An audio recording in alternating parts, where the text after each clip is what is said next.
Hey, hey. Wait. My words are full of them. My thoughts swimming around. Yeah. Wait for the drop of the sun. Alors que la Terre est en proie à la terreur d'une invasion d'Oni, Ataru Moroboshi vient de sortir d'une violente dispute entre lui et une fille, Shinobu Miyak, parce qu'il regarde d'autres femmes. Un moine pense qu'Ataru va se jeter du pont et le frappe rapidement pour qu'il sorte de ce qu'il croit être une stupeur autodestructrice. En voyant son visage de près, le moine le qualifie de terriblement affreux. Alors Ataru enveloppe le visage du moine avec des bandages. Il ne sait même pas qui est ce vieil homme. Le moine apparaît devant lui et se présente comme Chéri, qui souhaite que les gens aient une vie meilleure. Sa mère et Shinobu courent vers lui et lui disent qu'elle le cherchait. Chez les Moroboshi, Ataru apprend qu'il a été choisi au hasard par les ordinateurs de l'Oni pour une épreuve de force, c'est pourquoi le gouvernement japonais est impatient de lui parler. Si les Oni perdent, ils abandonneront et rentreront chez eux. Monsieur Invadé dit à Ataru qu'ils vont le défier dans une bonne vieille partie de tag. Une vague de foudre s'abat sur la maison, projetant tout le monde en arrière. Mais avant qu'Ataru ne puisse complètement réagir, la belle-fille Oni de Monsieur Invadé, l'homme, apparaît devant lui. Les règles sont donc simples, Ataru sera l'élu, et il aura 10 jours pour battre l'homme en attrapant ses 2 cornes. Le gouvernement japonais compte sur Ataru pour sauver la Terre, et Monsieur Invadé est impatient de voir comment tout cela va se passer. La Terre sera envahie s'il ne parvient pas à attraper ses cornes d'ici 10 jours. Ataru s'empresse d'entourer l'homme de ses bras. Elle lui donne même un bon coup de pied au visage. Ataru est frustré par cette situation, personne ne lui a dit qu'elle pouvait voler. L'homme parvient à esquiver la plupart de ses tentatives, et au moment où Ataru est sur le point de se décourager, les acclamations des filles qui lui disent qu'il peut le faire lui rappellent qu'une fois tout cela terminé, il deviendra un héros du monde. 4 jours passent, et Ataru n'arrive toujours pas à l'attraper. Tout le monde est convaincu qu'ils sont condamnés. D'autres jours passent, et le 9e jour, Ataru ne peut toujours pas l'effleurer. L'homme a presque de la peine pour lui, mais une compétition est une compétition. Elle s'envole simplement pour le laisser dans la poussière. Les parents d'Ataru éteignent la télévision et ont peur pour son avenir. Une fois que les Oni auront envahi le pays, leur fils deviendra vraiment un paria. Chéri mentionne qu'Ataru est né sous une étoile de la souffrance. Cela signifie que sa série de malchance continuera jusqu'au jour de sa mort. Maintenant que la mère d'Ataru y pense, il est né un vendredi 13. C'était aussi le chiffre le plus malchanceux du calendrier bouddhiste. La mère d'Ataru raconte rapidement qu'un tremblement de terre s'est produit juste après sa naissance. Le père d'Ataru ajoute qu'un chat noir a même traversé la pièce. Il est littéralement la malchance incarnée. Cette nuit-là, Ataru regarde le ciel et dit à ses amis que parce que l'homme est si joli, il a été négligent. Eh bien, il est plus qu'imprudent, en fait. Shinobu lui dit que sa dégénérescence envers l'homme l'a conduit à accepter ce défi sans y réfléchir. Pour lui faciliter la tâche, Shinobu lui dit qu'elle l'épousera si Ataru fait du vent le lendemain. Cela enhardit Ataru, qui lève le poing par la fenêtre avec sa nouvelle volonté de gagner. Même les commentateurs sportifs remarquent qu'Ataru est plus énergique que d'habitude. Ataru finit par s'accrocher à ses chevilles et reçoit un choc électrique massif. Ataru se lève, plein de détermination. Il commence à faire des mouvements agressifs que l'homme esquive habilement. Mais le coup d'Ataru sur le haut de l'homme la rend vulnérable, et Ataru réussit à s'accrocher à ses cornes lorsqu'elle tente de récupérer son haut. Alors que le monde entier est sur le point de célébrer la victoire d'Ataru, un malentendu conduit à quelque chose d'entièrement différent. L'homme, croyant qu'Ataru veut l'épouser, l'entoure de ses bras et accepte sa main, à la grande surprise de Monsieur Invadé. Shinobu s'éloigne avec colère et lui dit de continuer à embrasser sa nouvelle épouse. Le lendemain, Ataru célèbre son nouveau statut de célébrité, celui d'avoir des filles qui se pâment devant lui. Mais alors qu'il s'apprête à sortir et à draguer, l'homme vient lui dire qu'il ne faut pas tricher. L'homme a décidé de rester sur Terre avec lui, mais elle lui inflige une électrocution. Ataru ne cache pas à l'homme que Shinobu est son grand amour et qu'il veut la voir partir. Avant de quitter la maison, l'homme lance un éclair de son corps, ce qui permet à Ataru de sortir avec Shinobu autant qu'il le souhaite. Il sort en rampant de sa chambre et annonce à ses parents qu'il va sortir avec Shinobu. Une fois qu'Ataru est au téléphone avec Shinobu, l'homme crie que les deux vont fonder une famille ensemble ce samedi. Ataru et sa mère se disputent même sur le fait qu'il est un fils honteux avec toutes les rumeurs qui courent sur ses manigances. Le père d'Ataru fait rapidement remarquer qu'il y a eu des nouvelles d'avions qui ont disparu. Mais personne dans cette maison ne s'en soucie, sauf lui. Plus tard, Ataru tente d'avoir une conversation avec Shinobu, mais l'homme intercepte le rappel et s'en mêle. Au lieu de convaincre Shinobu qu'Ataru ne l'aime pas, les deux humains créent un lien au téléphone. L'homme déclenche alors un puissant brouilleur de signaux qui entraîne la disparition d'un hélicoptère. Les nouvelles à la télévision montrent qu'ils ont trouvé des signaux provenant du vaisseau de l'homme, et qu'il s'est connecté avec le téléphone d'Ataru et d'une autre fille. Cela conduit apparemment à la création d'un trou noir qui consume tout ce qui se trouve dans son sillage. Mais cela ne décourage pas Ataru et l'homme envoie un autre éclair choquant pour le détruire. Ataru décide de se déguiser pour rendre visite à Shinobu. Son père lui donne son vieil imperméable en caoutchouc. Chéri apparaît alors et dit qu'il va rejoindre Ataru dans ses derniers instants. Le père d'Ataru promet de lui offrir les meilleures funérailles qui soient, mais Ataru est écrasé sous un poteau, grâce à Chéri. Cependant, cela ne suffit pas à le tuer. Il est capable de frapper Chéri avec, en voyant le petit moine voler. Lorsque l'homme aperçoit Shinobu et Ataru qui tentent de se rejoindre, elle envoie une puissante électricité qui coupe l'électricité de tout l'endroit. Shinobu et Ataru se retrouvent à travers la brume de fumée et tombent dans une étreinte amoureuse. Le vaisseau de l'homme vient s'écraser sur eux. Leur moment de tendresse s'arrête lorsque la jalousie de Shinobu s'empare d'elle en voyant l'homme enlacer Ataru. Après avoir jeté le poteau sur lui, elle prend congé. Même à l'école, l'homme s'acharne sur Ataru.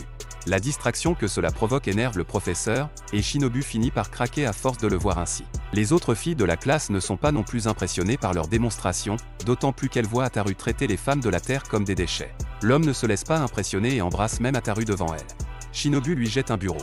Mais ça ne s'arrête pas là. Il finit par être enterré par tous les bureaux qu'elle lance dans sa direction.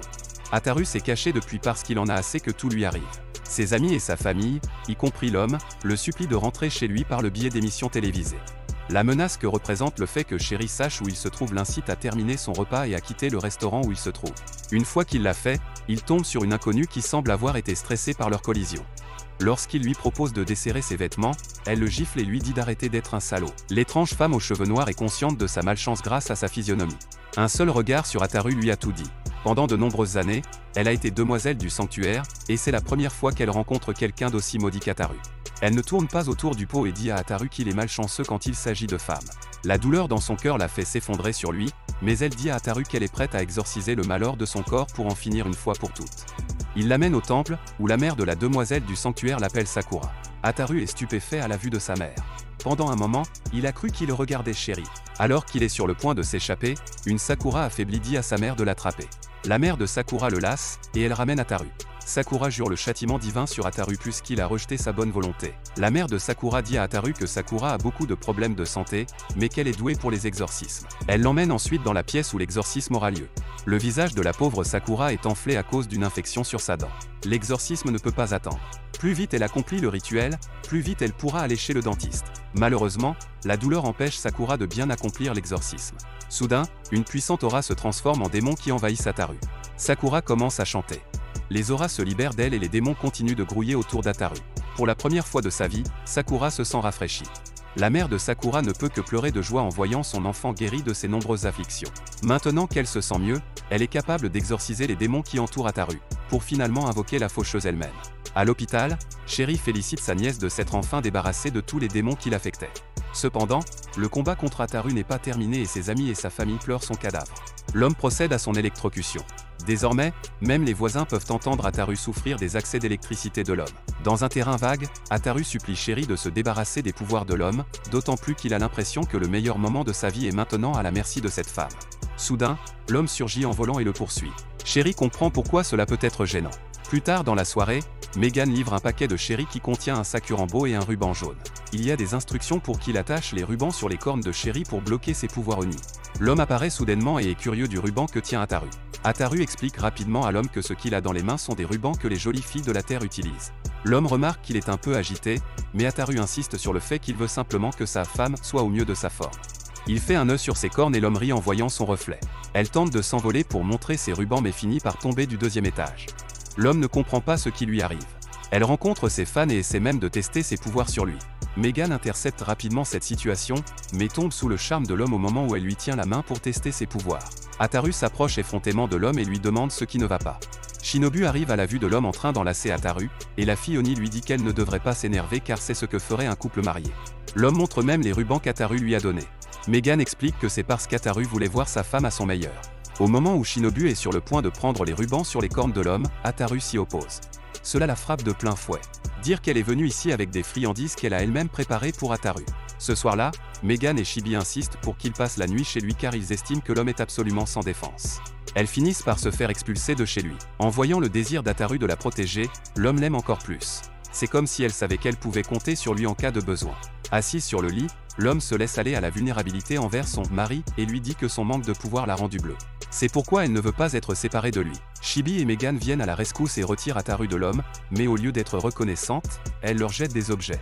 Grâce à cela, Megan peut obtenir une lettre et découvrir qu'Ataru a saboté l'homme en utilisant les rubans qu'il a obtenus de Chéri. L'homme se met à tabasser Ataru pour avoir trahi sa confiance. Maintenant qu'elle a retrouvé ses pouvoirs, elle donne à Ataru le choc électrique de sa vie. Après avoir vu un présage dans sa soupe, Chéri y voit un signe que quelque chose se prépare et part s'abriter chez Sakura. Un beau jeune homme nommé Shutaro Mendo insiste pour vivre seul malgré l'inquiétude de son grand-père.